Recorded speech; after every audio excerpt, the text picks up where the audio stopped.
Officials in Genoa Township say there were no carbon monoxide detectors in the home where a family of 4 and their pets were found dead yesterday.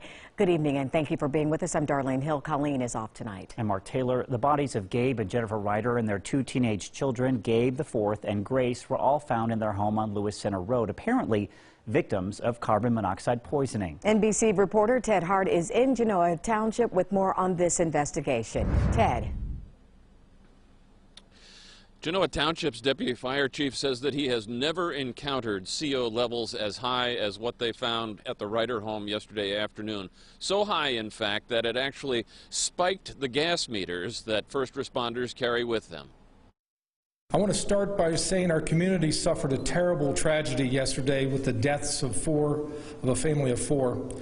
I know everyone in our township grieves with the family and friends, and we send our thoughts and prayers to them. As the community mourns the sudden deaths of a family of 4, investigators are trying to piece together a timeline of when that family was last seen or heard from, how long they may have been dead.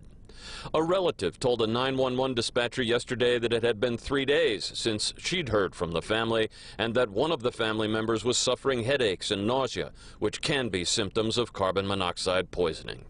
Investigators say they are also now trying to positively identify the source of the carbon monoxide. Typically, we look at appliances, anything that is natural gas fed or propane fed that uses a flame to perform its work is where we're going to look for sources of carbon monoxide. Deputy Chief PONZI said any readings of over 30 parts per million is a problem with carbon monoxide.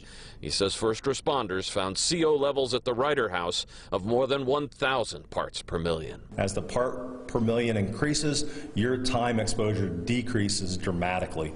Once we get up to 1,000 parts per million, it's loss of consciousness after 1 hour of exposure. And Olentangy Local Schools said today that it was providing additional counselors and support staff at the 2 schools where the Ryder children attended. Local for you and live in Genoa Township, Ted Hart, NBC4. All right, Ted, thank you so much. Well, this tragedy, as you can imagine, serves as a reminder to be aware of the dangers carbon monoxide poses, as well as how to protect your home against the odorless gas. NBC4's SHAWN LANIER is live with more on how you can protect yourself and your family from this silent killer. Sean. That's right. Installing a carbon monoxide detector is very simple, and there are several different kinds, like the one right here on the ceiling. Now, the main purpose is to detect gas that you can't smell, see, or taste. You'll remove this tag first. That's letting you know, that's kind of like a beep letting you know, hey, it's working. Plug it in, and then you'll want to test it. Russell Wood with Columbia Gas says every household should have at least one carbon monoxide detector, and when you get one, make sure you read the instructions. He says a CO detector is the best indicator to track elevated levels of CO gas, which could happen at any time. But it really all boils down to improper combustion of gas, and that can happen with any equipment malfunction. He adds, beyond having a CO detector in your home, the equipment that uses gas should be inspected at least once a year. You definitely want to get your furnace, cleaned and tuned regularly, get those maintenance regularly, get your appliances maintenance regularly.